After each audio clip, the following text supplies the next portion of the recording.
Thanks, Leanne. So I'd like to welcome everyone to our seminar on equalities in Glasgow schools. Today I'll be presenting with my colleagues Nusrat, Marlon and Alexandra on behalf of Glasgow City Council Education Services. Just move on to the next slide. Thank you. So in Glasgow, a school's equality policy provides a framework to pursue its equality duties as outlined in the 2010 Equality Act. So, for example, we need to take all reasonable steps to eliminate unlawful discrimination and harassment. We need to advance in equality of opportunities between people who share a protected characteristic and people who do not share it. We need to foster good relations and positive attitudes between all the characteristics and different groups. So as a result, we are committed to promoting and teaching about children and young people's rights, especially with Scotland incorporating the UNCR, that's the Children's Rights Charter, into law. Thank you, Leanne. Can we move on to the next slide?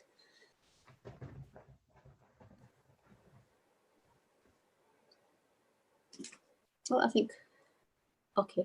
So as you can see in Glasgow, we have a wide variety of example activities, such as we offer celebrating community events. We focus on Black History Month with wider understanding opportunities to explore the wider curriculum.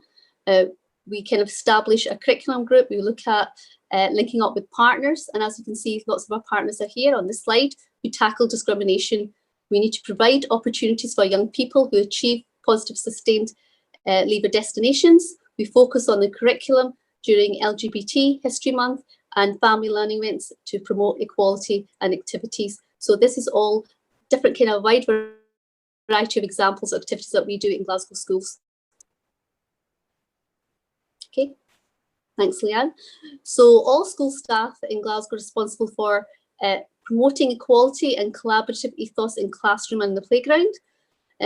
We also, in the playroom, we also develop school class rules which challenge discriminatory behaviour. We look at modelling good practice and being positive in positive role models. We have to be proactive, support learners if they face discrimination or any inequalities linked to a protected characteristic. And we also report discriminatory incidents following recording and reporting procedures. So we need to recognise and tackle bias and stereotyping. It's all about promoting equality and social justice, and we have to undertake a CLPL kind of professional learning opportunities to keep up to date with the law and practice on equality. Okay, I'm just going to pass over to my colleague Nusrat, who's going to look at embedding qualities in the primary classroom. Thanks, Nusrat. Thank you, Shagufta. Thanks, Leanne. Evening, everybody. Thank you for joining us today. My name is Nusrat Uthmani. I am currently a primary teacher at Lawn Street Primary in the south side of Glasgow. Thanks, Leanne. So you will have heard this year that in March, the Scottish Parliament voted to embed the United Nations Conventions on the Rights of the Child into Scots law. I believe we're one of the first countries in the world to do so. This therefore makes it a duty of all schools and teachers to uphold each and every one of these articles. The UNCRC, however, is not new in terms of the articles and the rights of the child within a school system. We have had a focus on children's rights through various projects, through developing class charters every year, through assemblies quite often. However, we've not maybe been as focused in depth on what each article means, especially for those children with what we call intersectionalities. That could be how they are affected by their ethnic background, their religious beliefs, potentially their disabilities. So how do we really get down deep into what the articles mean for those children? So now we need to really review its importance to our ethos in schools, to our curriculum and our school processes. Thanks, Leanne. So looking at it into a bit more detail, you can see particular articles that relate quite specifically to tackling inequalities. thinking about the protected characteristics of the Equalities Act, we can see that many of these articles can be related to our duty, like I said, to uphold these for our children. Article 30 in particular is one I view as particularly important at a time where we are questioning our traditional approaches. Why do we teach what we teach? Who are we teaching it for? And whose voices have been missing traditionally? Thanks, Leanne. So I said there previously that we need to review the importance of embedding the UNCRC in terms of our ethos, curriculum, and school processes. So what do I mean by that? So in terms of the school ethos, it should represent the school's values and promote positive relationships. It should challenge assumptions and break down stereotypes. So a common value in many schools, for example, is to be inclusive and value things like diversity. And a common way of displaying these values has often been to showcase standalone events or themed days and events. So here you can see a few examples. However, standalone events by themselves have the danger of tending to pigeonhole or stereotype unintentionally, instead of highlighting how these different cultures and perspectives actually enrich our society on a wider basis. Thanks, Leanne. In terms of our curriculum, how do we then value these cultures, perspectives, and that sense of equality through our curriculum? For me as a teacher, of course, our classrooms are the heart of our schools, where all the action happens, but also it's where we lay the foundations that build the values that we're talking about here. So embedding equality through our curriculum means thinking about increasing representation through the resources that we use, the stories that we tell, the examples and contributions that we include, that must then come from a wider perspectives in society. So looking at example there in terms of reading books and text, traditional authors have their value, but it's about time that we also learn from outstanding authors that are current today in the 21st century. Many recent texts have now started to look to increase representation of minority voices or those with disabilities or even with LGBT issues. I'm not, however, I want to point out, I'm not asking anybody to cancel the traditional texts like Roald Dahl books, but we shouldn't make it the only text that we're looking at or the core text we're looking at. I think we need to start to look beyond that. Contribution of different ethnicities in our history and current society is also about being honest about our history and recognizing that our successes are down to the efforts and sacrifices of many others. So it's also important that we don't reduce our contributions of equality to only cultural-based examples. Instead, we need to normalize the representation of equalities across all our curricular areas. So for example, you can see I've got the food plate there in the corner. So when we talk about, for example, healthy eating, and when we're teaching this as a lesson, how relevant is that then to pupils that belong to different backgrounds and who eat a whole variety of different types of foods at home? Unfortunately, lack of representation then leads to young people feeling that their background or culture is not for school, it's not valued enough. So even if one child in my class feels like that, then I'm failing in my duty to uphold their own children's rights. So the curriculum, remember, is not just the subjects we teach and learn, but the whole set of experiences that our children are provided with. An important way that we can then ensure that we are meeting our duty of care in terms of meeting the UNCRC is also our use of language. So for example, mentioning names in examples with different ethnicities, almost 100% of the time we'll see that children from non-white backgrounds with non-Western names will use Western names in their writing because they see that as the norm. But also we can think about mentioning how it is normal in a maths example, for example, to say a family has 2 dads or a family has 2 mums, and to help embed that sense of equality just through our everyday teaching. Thanks, Leanne.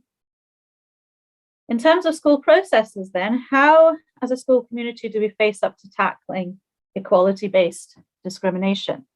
It has to be a kind of different approach to just telling off as such. There needs to be a restorative understanding the origins of discriminatory language, the understanding of trauma.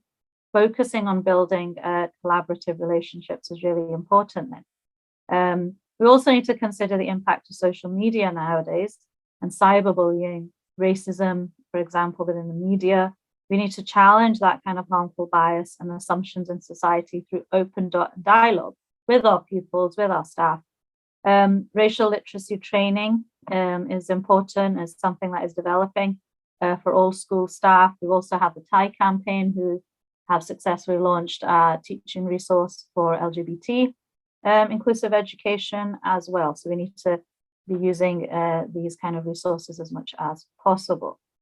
Thank you, Leanne. Last one, I think, for me. So as a parent, what can you do?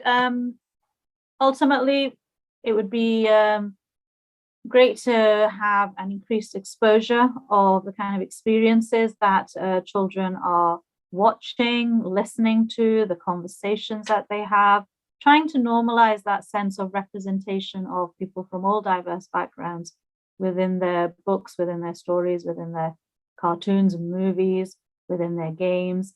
But also, importantly, we should be encouraging our children to ask why. We need to be encouraging them to be critical about certain things that they see and question, well, why is it like that? Why are those people excluded? Why are they not included? Why is that story not important over another one?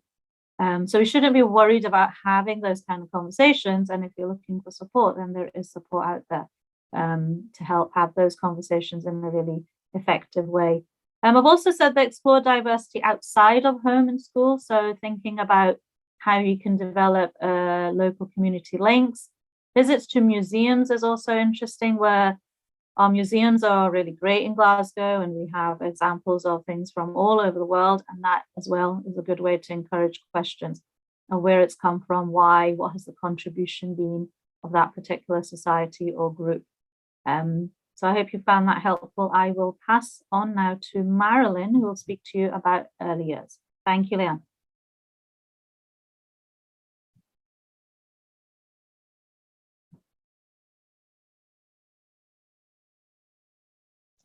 Hi, good evening. So I'm going to talk briefly about the gender-friendly nursery programme.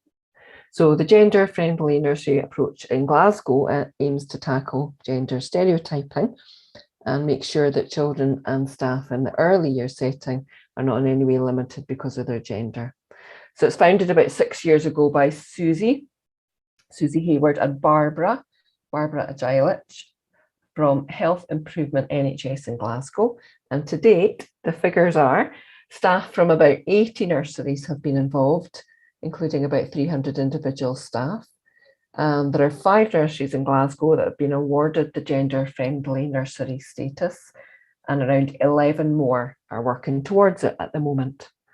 So let's see why it's necessary to challenge stereotypes and how the gender-friendly nursery approach works. So you can see these boxes here, and from the time we're born, we're receiving messages about what it means to be a boy and what it means to be a girl. And we don't all neatly fit into these boxes. And they kind of dictate what we expect from children, and they can be rather damaging, to say the least. Next slide, please, Leanne. So the boxes continue into adulthood, as I'm sure we're all aware. And stereotypes are just really oversimplified and unrealistic ideas of what it means to be in a particular group. And just, they do not fit. We do not fit neatly into these boxes. Next slide, please. And they're not just boxes. The messages that create these boxes are everywhere, and they get louder and louder by the day. And the messages are reinforced through TV, cartoons, characters, toys, clothes. Just think about the slogans on supposedly girls' t-shirts as opposed to boys' t-shirts. If you just become more and more aware of the kind of wording, the colours, the design. And then as we get older, through things like games, videos, fashion, beauty, pornography, social media, film and TV. I'm sure we're all aware of these things. So it can appear normal, but what's the harm? What happens when we reinforce these stereotypes over and over again? Next slide, please. So there is evidence that big issues are made worse or even caused by this gender inequality. And you'll see some examples on the slide, including violence against women, high male suicide rate, eating disorders, homophobia and transphobia, and gender differences in educational outcomes and career destinations. And these things have the potential to affect all of us, whether we are male or female. So what can we do in early years? Next slide, please. I mean, I think this is such a fascinating topic to delve into more deeply. And if you are inspired to look in depth, then this is an excellent recent report just published this year by the Fawcett Society. So I'd encourage you to have a look at that and ponder further. Next slide, please. And the good news is there are lots of fun ways to challenge stereotypes. There's the lovely little video clip you could perhaps look at later if you just simply Google a firefighter, a surgeon, a fighter pilot. You'll come up with this lovely little video, which is a beautiful example of how we can challenge stereotypes and expose children to things that are out with the perceived norm. So kids were asked to draw these three characters. They were asked to draw a firefighter, a surgeon, and a fighter pilot. And of the nearly 70 drawings, so we've got 61 pictures were drawn as men and only 5 were drawn as women. And then into the room march the 3 characters, the firefighter, the surgeon, and the fighter pilot. In reality, these 3 are all women, and the children's faces are just shocked, surprised, and utterly delighted. It's a beautiful example of how easy it is, and a really engaging video clip to bring home the message. Next slide, please.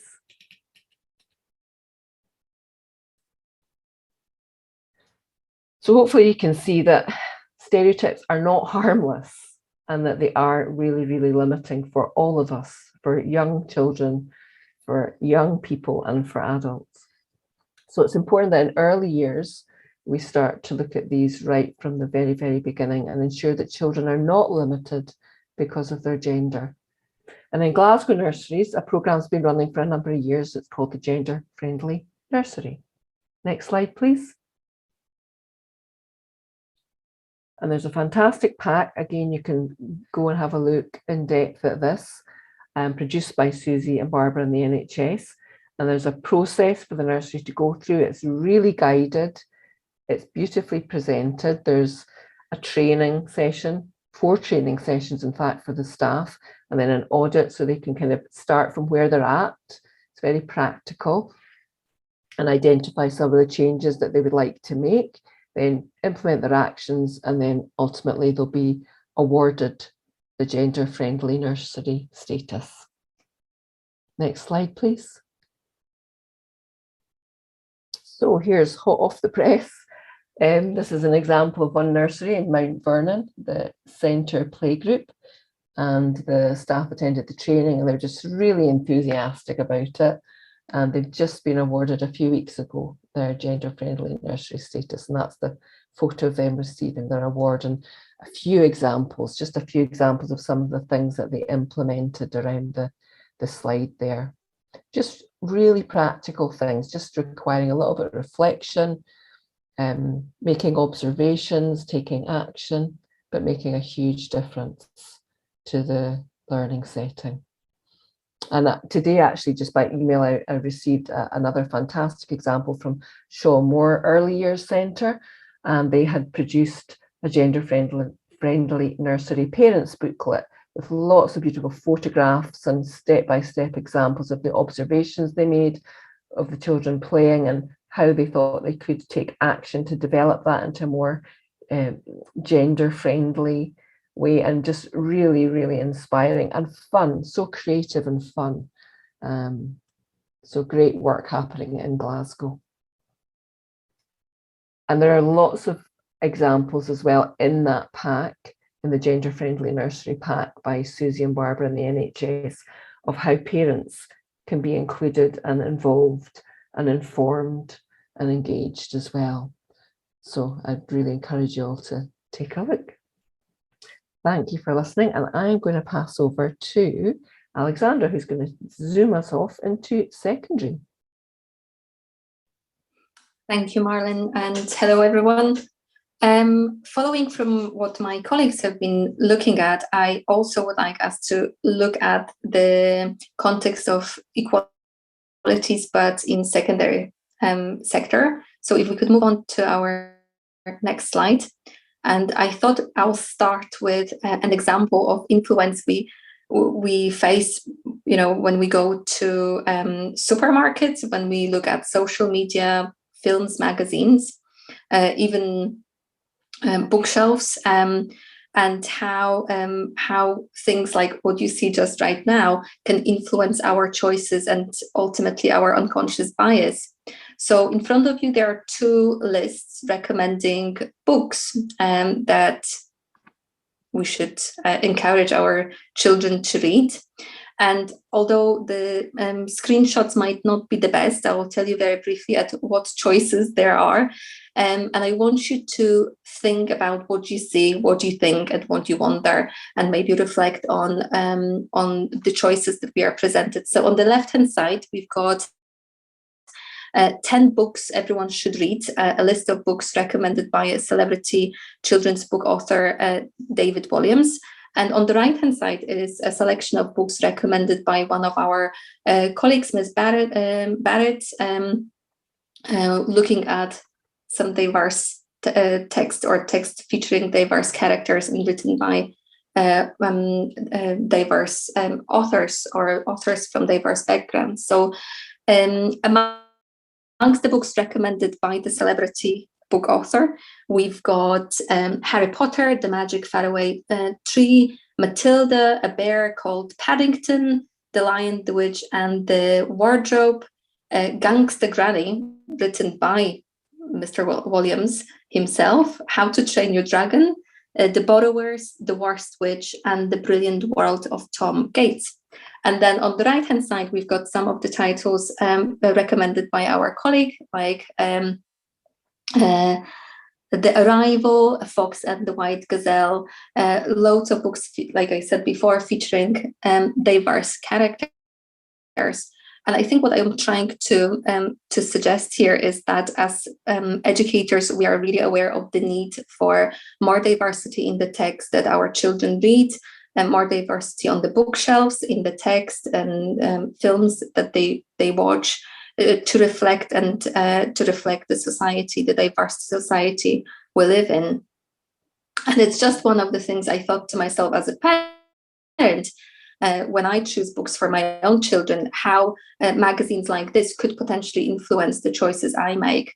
And it's just to make you aware of the vast selection of books that can address a lot of things that we've discussed here today. So if we could move on to the next slide.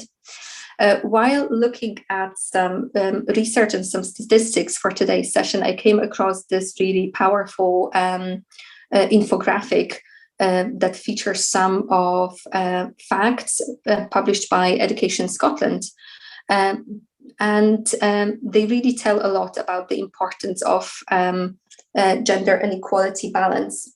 So looking at the statistics, only 3% of engineering modern apprenticeship in Scotland were filled by girls in Scotland in 2015.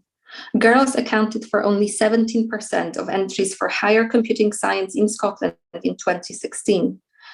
Only 8% of primary school teaching staff are men. Boys account for 80% of permanent exclusions in England. 87% of girls aged 11 to 21 think women are judged more for their looks than their ability. 38% of dads lie to their bosses to take time off to spend with their children. And in the UK in 2015, suicides were approximately 75% men and 25% women. And I found these really statistics a bit of a grim read. But to bring it back to our classrooms, I wonder if we could move on to our next slide. You will see how that balance and maybe similarly to what Marlene was talking about, gender neutral nurseries, how that kind of translates into secondary context. And when you think about the gender patterns in field of study, they have been found in almost all Western countries, and the profile of students taking sciences, engineering, maths is predominantly male, whereas women are overrepresented in fields of humanities, art, and education. So when you look at this graph, you will see the percentage of male and female and higher entries for 2019. And right away, you will see this balance: computing science, design and manufacture, economics, chemistry, geography, very much male dominated. And at the bottom, you will have childcare and development, art and design, French, human biology, drama, again, dominated by girls. And I found some really interesting and powerful data based on some research. Recent Scottish research found that amongst 11 to 18-year-old school pupils who had chosen or intended to take STEM, girls were more likely to say than boys that they didn't think they were good enough to take them. And then another study in England suggested that boys worried about being teased, especially about their sexual orientation, if they trained for a traditionally female occupations. And I think this is again another sort of layer to how those early stereotypes influence our young people. Could we move on to our next slide? Thank you.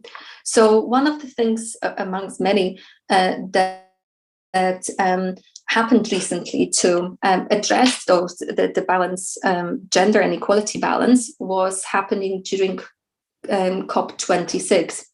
Over the course of 2 weeks, as 3 girls from across the city were invited to participate in a Women and Girls Conference at Caledonian University with a different panel of extremely impressive speakers every day.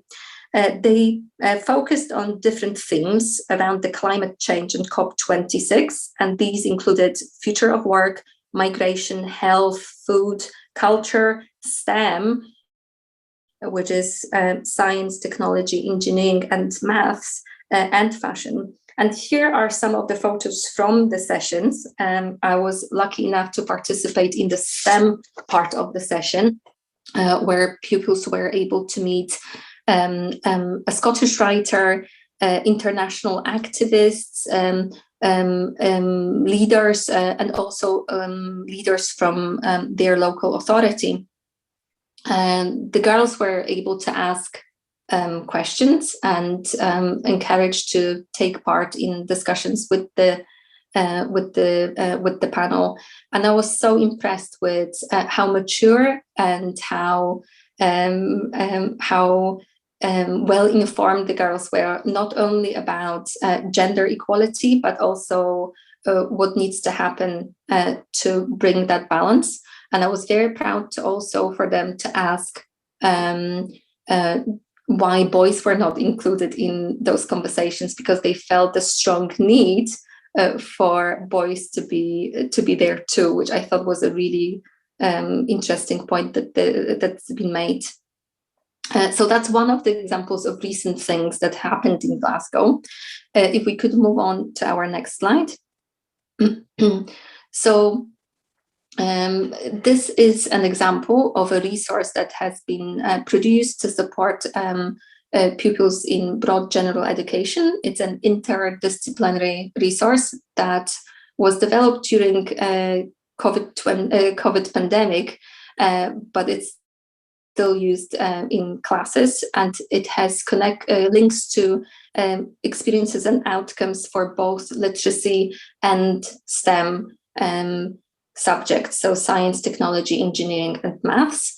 And we looked at an example of some brilliant role models, hidden figures, Catherine Johnson and her team, who were a Black African female scientist who contributed to the work of NASA. And why STEM and why balance? Linking those two is really important, because as you will see from the slide to the right, to the screenshot on the right, a STEM account for 1/3 of all occupations in Scotland, and the inequality or this balance of gender and race within those roles is quite apparent. I think only 26% of core STEM subjects where graduates are women, and the proportion of Black, Asian, and minority ethnic representation is even less so. Gender ethnicity can impact feelings of acceptance, with students from underrepresented groups reporting more uncertainty about whether they belong in their academic fields than students from well-represented demographic groups. And therefore, we focus on this particular resource. Could we move on? So the resource itself was developed on something called Microsoft Sway, and it's a link to a lot of activities featuring links to videos, the book itself about Catherine and her work, loads of quizzes. It's very interactive, but again, similarly to what my colleagues were saying, it's feeding the positive role models within the context that we teach in the class. And I think that will be the last slide from me. Again, how to support equalities by tackling unconscious bias individually and through whole school discussion on gender stereotypes with children, colleagues, and parents. We can create lifelong opportunities for young people that extend beyond traditional barriers. That's a quote from Education Scotland. And something that I thought I will share as a parent and as a teacher, I really believe in the power of books, and this is our choice as parents to look for books with the themes that we feel passionate about, featuring people from diverse backgrounds or written by authors from diverse backgrounds. That preparedness that Nusa talked about, to dig deeper, not always maybe having all the answers, but wanting to have that discussion with our children, reaching out for support. And again, the support is out there.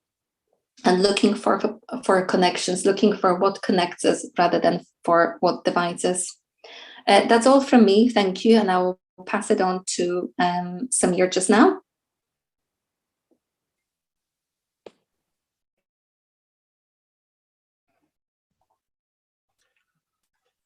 Colleagues, thank you for sharing the information from Glasgow.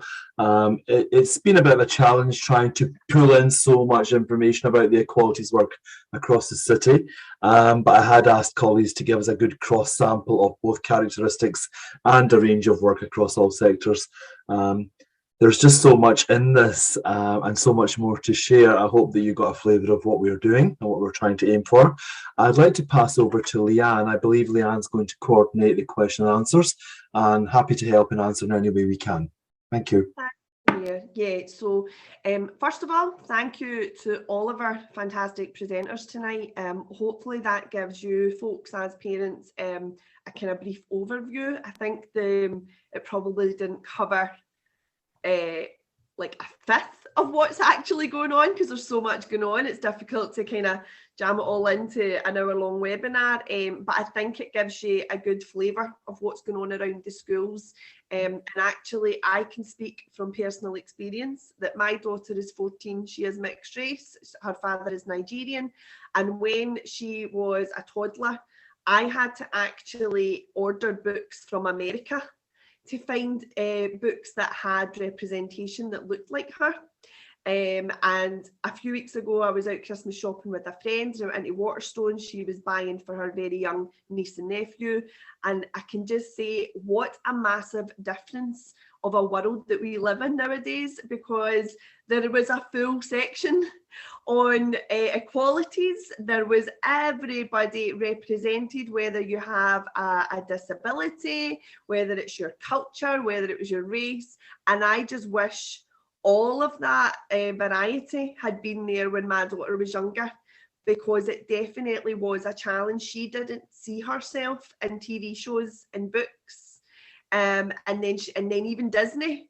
I remember when Disney brought out The Princess and the Frog, and it looked like her. The princess looked like her, and she was buzzing. She absolutely loved it. And like Doc McStuffin was another one on the Disney Channel. So it's really powerful. And I'm telling you this from experience as a parent of a child who's mixed race, who didn't recognize themselves around their surroundings. And when they actually saw these characters that looked like her, she was over the moon and she was so excited. So I just wanted to kind of add that in, that this work is so important. So as I've said, if you have any questions, I know some of you have already put some questions into the Q&A function. If you look on your toolbar, depending on what device you're on, you might need to swipe to find your toolbar, or press a button, or tap your phone, and you'll see the Q&A function. It should be beside your mute button, and you can submit any questions in there. And I'm just going to pass straight over to Catherine, who is going to take on a couple of the questions that we've already had. Okay, and I'm not going to take them in the order in which they came in, Leanne. I'm going to take the question from Susie first, because I think it follows neatly on from what you've just been discussing about, you know, children and young people being able to see themselves in literature. So let me find that question from Susie. So thank you for a very good question, Susie. I had a conversation with a parent friend at the weekend whose son's primary school have been doing an audit of their library to ensure more diversity. She was particularly concerned about this, particularly around books which represented LGBT plus characters and families, as she feels that primary school is too early to get into these things. What can we say to parents who have these concerns? So I don't know who wants to take that one, but I think, you know, we have lots of young people in our schools who have same-sex parents, so they have two mums or two dads, and, you know, they need to see themselves. And the books, from experience of one of my schools, tackles equalities issues very, very well. And having seen the books, they are very age appropriate, but I'm straying into territory where I'm not the expert. So I think I'm going to let the expert come on and answer that question more robustly than I can. I think Nuzhat's got her hand up, so yeah, on you go. Not that I'm saying I'm the expert as such, but in terms of from a teacher's point of view as well, I think there's still a disconnect. I think there's still a misconception of when we of how we teach LGBT issues. You know, so that comment there which said it's too early to get into these things. What are these things? You know, so I think, yeah, if you have a child in primary one of the books screenshots I'd shared is the one called Julian is a Mermaid. And that's for kind of early years, kind of early first level, primary 1, 2, 3 kind of stage. I would use that as a resource for LGBT, but it does not go into what that means. And I think that's a kind of misconception sometimes, that parents feel that from really early on, we are actually having conversations with children to say, this is what it means to be part of the LGBT community. This is what happens. This is what they do, or this is how they live. It's not like that at all. And like you're saying, Catherine, you know, for a child who is a very young child in that class, for them, that's their reality. If they have parents who are both men or parents who are both women, you know, that's their reality from the start of their life. So to say that, oh, it's too early to get into it, you know, that's where we're not then thinking about the rights of those children. So I would try and reassure parents that all of these things, like you're saying, are being embedded and included in a very age appropriate way. And if anyone has any concerns, they can easily approach their schools, who can tell you exactly then what is being covered, how it's being covered, what use of language there would be. all that information is accessible. So I would encourage you to then contact your schools to get that reassurance.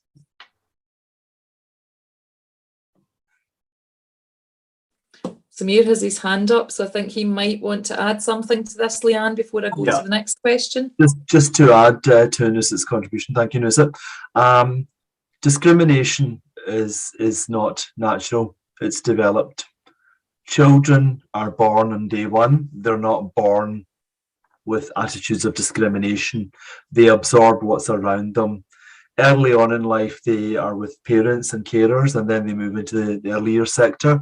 It's absolutely important that right from the outset, everything that we do reflects the community that we're in. If mum and mum are going to nursery, or dad and dad are going to nursery, or other varieties of protected characteristics are clear on surface, it's absolutely paramount that that is embedded and clear from the outset. I can understand anxiety from parents about education and the materials and how things are manifested and how things are learned. But I think in reality, we need to be clear that in terms of discrimination, whether it's linked to race, gender, sex, we have an absolute responsibility to support our children and families, and that's how we do it. As I say, I understand anxieties of parents. It's hard, it's sticky subjects, but actually it's the way the world is, and we need to be absolutely clear and honest with ourselves about it. Thank you.